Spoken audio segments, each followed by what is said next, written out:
Hi team, Melissa from Melissa vs. Fibromyalgia here, and we are talking today what are the top 6 things that I would do if I was given a do-over, or what I would suggest to you to do if you were trying to kickstart your fight against fibromyalgia. So the first thing I would recommend is to write it all down. Now, it could be a long journey. I hope it's not a long journey, but if it is, you're probably going to forget half the things you tried.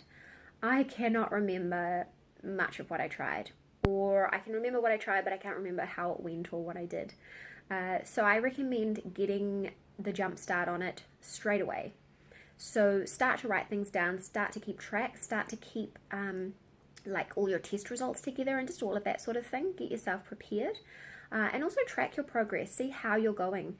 It's always really encouraging if you can look back and see that you have implemented some things and that has actually made a difference. Because I do believe we can make a huge difference in our quality of life. I believe that we make tons of decisions all day, every day, and that impacts our quality of life. So writing it all down is number 1. Number 2, research. So I waited a long time thinking that the doctor was going to help, and they really couldn't. They really didn't know how, and they really didn't seem all that interested. And things didn't get better until I started to take control myself and started to research. And it took a long time because it was painstaking and slow, and I had a lot of brain fog, and I didn't have a lot of energy, and I had a lot of pain, and I had a lot of things to tackle. Because it's a big illness that affects many parts of your life and your body. So it takes a lot of work. So I would get researching so that you can advocate for yourself and take a really active stance. There are 2 books I recommend, not even if you're just at the beginning of your journey, but I reread these books all the time. They are both written by doctors who have fibromyalgia. One of them is The Fatigue and Fibromyalgia Solution by Dr. Teitelbaum, and the other one is The Fibro Manual by Dr. Ginevra Lipton. I love both of these doctors. They lay it out really clearly, and both of them actually have very similar kind of plans, and they recognize that you've got to treat it holistically. There's a lot of things to hit, including sleep. And that is my next big thing, is to tackle sleep. Both of the doctors that I just mentioned talk about how sleep is so important, and you can't get better without good sleep. Which really baffles me and frustrates me that nobody wanted to help me sleep. So it took me a long, long time. I had a very rigorous sleep hygiene plan. I tried all the natural things in the world, and it's still, I was sleeping terribly. I actually sleep better now with a 5-month-old who wakes up every 2 hours than I did back then.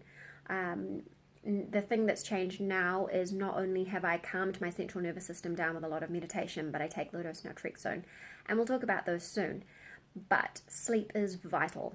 So these 2 doctors suggest that even if you have to take a little bit of medicine to get you to sleep, it's really important, because basically not having that deep sleep affects everything. So there were, I've never managed to find the link, but you know how people talk about this research where they gave a group of people basically some sleep deprivation for some period of time, and they developed symptoms like fibromyalgia. Luckily for those people, they could just get a few nights sleep and recover. But basically, I would suggest that it is indistinguishable between chronic deep sleep deprivation and fibromyalgia. So sleep is key. Then the next thing is to pace or look at your lifestyle. So you have to live within your current energy envelope. And that's not to say that your energy envelope will always be what it is now. But you do have to change your lifestyle, because the current lifestyle is what got you here.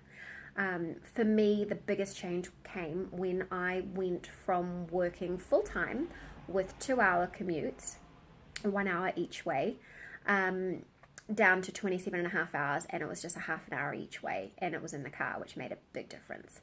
Now, that gave me multiple benefits. So, for example, it got me off the computer, and at 3 o'clock, which is when my energy really slumps, it got me away and doing something different and not having to focus anymore, which made a huge difference. And so that reduction in pain, fatigue, and brain fog that came from that big change was what enabled me to start researching and start putting things in place. So I really advocate pacing and looking at your lifestyle. And even now, I still have to pace. So for example, If I try to stay up past a certain time at night, I actually get physically sick. I can't actually do it. But I have to be careful how much I do, and every day when the babies are in bed, even though I have a lot of things to do and catch up on, I take my 20-minute meditation because that is vital. So having that proper rest. So pacing and lifestyle. The next thing is meditation or managing your central nervous system.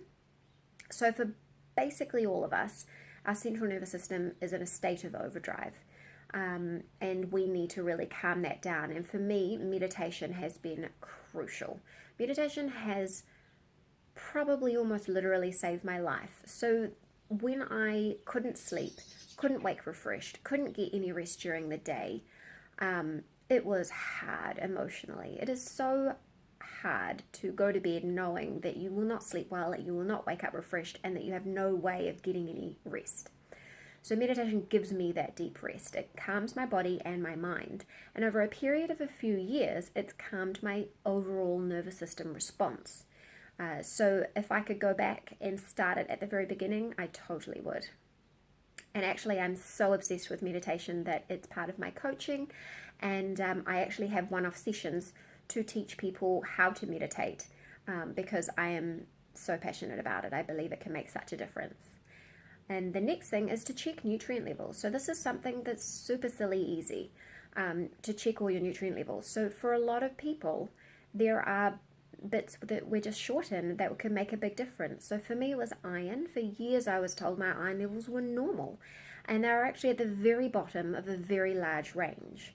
And when my current doctor said, no, you're at the very bottom of a very large range and you're symptomatic, let's get your levels up. He worked with me, and we realized that I do not seem to absorb iron properly.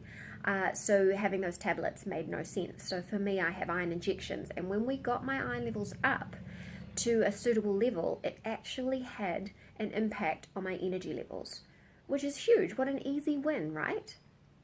And so for some people, this might be their thyroid, might be vitamin D, might be B12.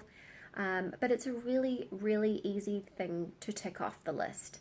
And it's also a good way to save money because you don't want to be throwing supplements at a problem that you do or don't have, right? You want to target it properly and put your money where it's going to help you the most, because it is not cheap to get better or to get well with fibromyalgia. It costs money, and it costs money ongoing, so let's not waste it. And the last thing, the thing that I wish that I could have found 2 years ago or 5 years ago or 7 years ago, is low-dose naltrexone. It doesn't help everybody, and it is not a miracle drug. But the thing that I love about it, number one, is that there are very few side effects and pretty much nothing that goes on past when you're titrating up your dose. And if you compare that with every other medicine they try to give you with fibromyalgia, I mean, the difference is crazy. Like, you've got medicines that can actually kill your brain synapses. And cost versus benefits are fine. They are one thing, and it's always worth looking at your own personal cost versus benefit. But if you can try something with low side effect profile first, that might help and might help your body do a natural process. Wouldn't you rather do that? I would have loved to have that option. I would love to have tried LDN 10 years ago instead of being stuck on amitriptyline, which did a little bit for me, but not very much, and was very hard to come off. And I was talking to my husband the other day, you know, the amount that LDN has helped me is phenomenal. It's through the roof. I'm so excited, grateful every single day. Now, I still live with pain and fatigue every single day, but I'm still grateful for the difference. And I was saying how sad it is that I couldn't have found it 5 years ago or 10 years ago. You know, if I could have started this at 25, it would have made all the difference. I probably wouldn't have got so burnt out and so far down the rabbit hole that it was so hard to pull myself back up again, because it took a long time. I spent a long time sick, and then I spent a long time trying to get myself into a better state of health. And so I would start that immediately, and I kind of recommend anybody look into it, do your research, see if that's something you want to try. But that's low-dose naltrexone. So these are my 6 things that I would start with if I got a do-over. So that's write it all down: research, sleep, pacing, meditation, check your nutrient levels, and low-dose naltrexone. 7 things. So I'm sorry if it seems like a lot. Come and join the Melissa versus Fibromyalgia Facebook group if you want to chat through any of these things. I know that they all are all big things, and all take a lot of work. I really hope you have people in your life. I really hope you have a doctor who's receptive to helping you. I coach people with fibromyalgia, so if you want to come along and have a look at coaching, I can provide a link below, but these are the things I would start with.